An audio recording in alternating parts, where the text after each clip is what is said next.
Local 4 News starts now with a breaking news alert.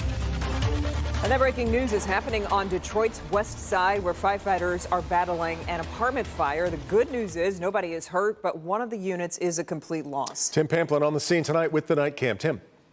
This apartment complex on the northeast corner of I-96 and Telegraph, the Detroit-Redford border. Firefighters doing a great job stopping this fire from spreading. Take a look at some of the video as flames were pouring out of the windows. I'm being told by neighbors that the occupants moved in just a couple of days ago. Now, firefighters don't know where the occupants are. They have gone through the building. They've cleared the building. There's nobody in there. They got trapped or anything like that. But they're saying this is clearly a very suspicious fire. The speed at which this apartment building went up in flames. Again, Detroit firefighters doing one heck of a job stopping this from spreading to all the surrounding apartments. As you come back out to me now here, firefighters up there just doing the final washdowns, but this apartment a complete loss. But again, by the stellar work of the men and women of the Detroit Fire Department, stop this massive blaze from spreading to the other units. That's the scene on the west side tonight with the Night Cam. Tim Pamplin, Local 4. Okay, Tim. Well, after their day started with a death threat, somehow it got worse for Michigan's Citizen Redistricting Commission. The commission held a controversial closed-door session. Mara McDonald live downtown tonight. Mara, 3 key things happened here that we've been counting. That's right, Devin, and it started, like you said, with that death threat, and it ended with a maneuver that is, quite frankly, legally questionable. Let me show you. They basically said they wanted to kill the commission.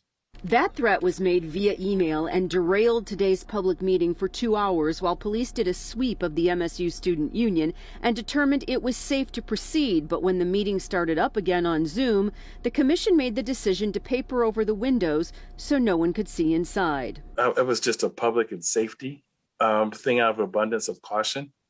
After we notified the police that we just wanted to do that to ensure the safety. And then took a step the commission says is in its purview, but I have yet to speak to a single attorney tonight who agrees. Commissioners went into a closed session with their attorney to discuss, they say, the Federal Voting Rights Act and the history of discrimination in voting in Michigan. Here's the problem. The Michigan constitutional amendment forming this group has very clear language, and it says the commission shall conduct all of its business at open meetings. There was no decisions to be made, no business to be conducted. It was providing legal advice to our clients. Then the simple question is what needed to be said in attorney-client communications behind closed doors. The commission is not facing any pending litigation. Back here live, that maneuver has done one thing that is virtually impossible. It has united both the Michigan Democratic Party and the Michigan GOP, both of which were highly publicly critical of that decision to go into closed session today. We're live downtown tonight. I'm Mara McDonald, Local 4. Mara, this is probably guesswork at this point. What do we think the likelihood is then that the commission is going to go public with what was discussed behind closed doors? What that attorney memorandum is, Devin, it's certainly within their purview and their right by vote to let it out there. Now, whether they do it or not, I guess we wait and see. We sure will. Back to you. All right, Mara. A community is rallying behind a family who lost everything in a fire. It happened this week in Chelsea, seriously injuring a mother of 4 who ran into the burning home to save her children. Larry Spruill shows us how firefighters are making sure they get the help they need. You can see the charred wood, burned debris on the ground, even this notice on the garage door, all reminders of the fire that happened here at this home in Chelsea last Saturday night, early Sunday morning.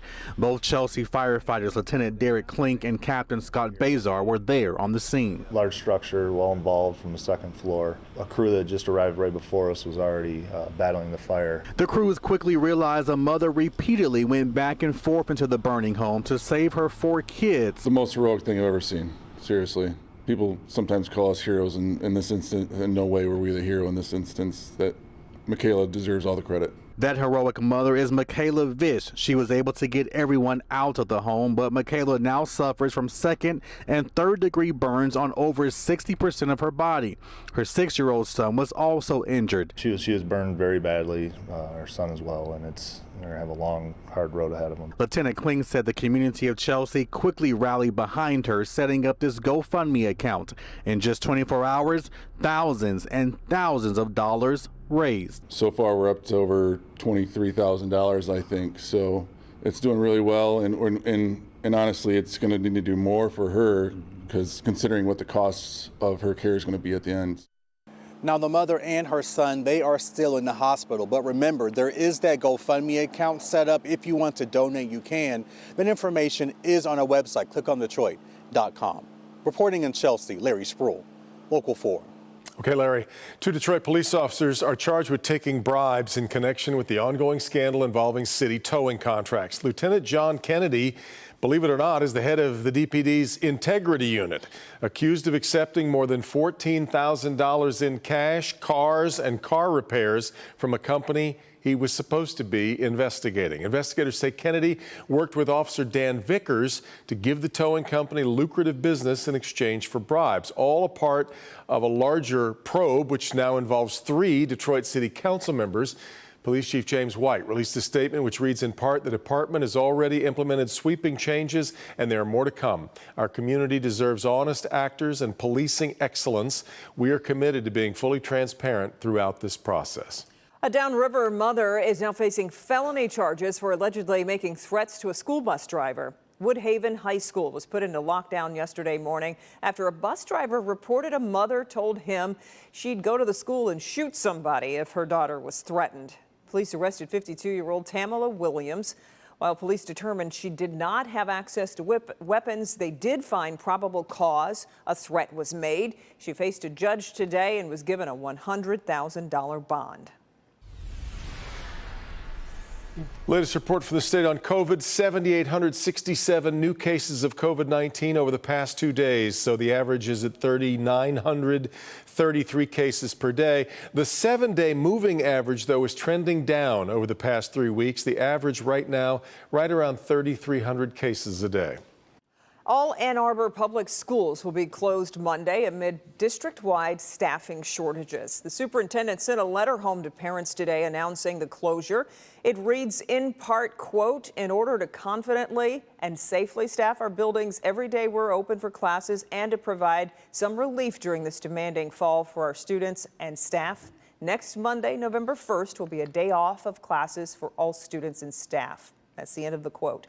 Well, just in the last week, 4 schools in the district have switched to remote learning due to the inability to staff the buildings. Halloween is still a few days away, but the festivities are already underway. Yep, today the Oakland County Sheriff's Office hosted its Trunk or Treat event in Pontiac. The event included costumes, live music, food, and 80 cars filled with candy. That sounds like a lot. This is the 10th year the Sheriff's Office has held the event. Pretty cool. Yeah. All right, well, staying on that same subject, still ahead, it should be one of the hottest Halloween costumes of the year. Why an entire school district, though, is banning the costume. Here comes Paul. And continuing on the theme with our kids in school, for the bus stop tomorrow, let's just say it's going to be the mildest day of the week. Now, the coldest temperature tomorrow morning, about 47 degrees at the bus stop. I think many of us will be in the upper 40s to near 50. Afternoon high is going to be near 60 degrees. Lots of clouds, but a dry day. But then comes the next rainmaker. We'll break that down for you and have your weekend forecast all straight ahead. All right, Paul, but first, the woman responsible for stealing an 80-year-old woman's purse in Oakland County comes forward. We'll tell you why she will not be facing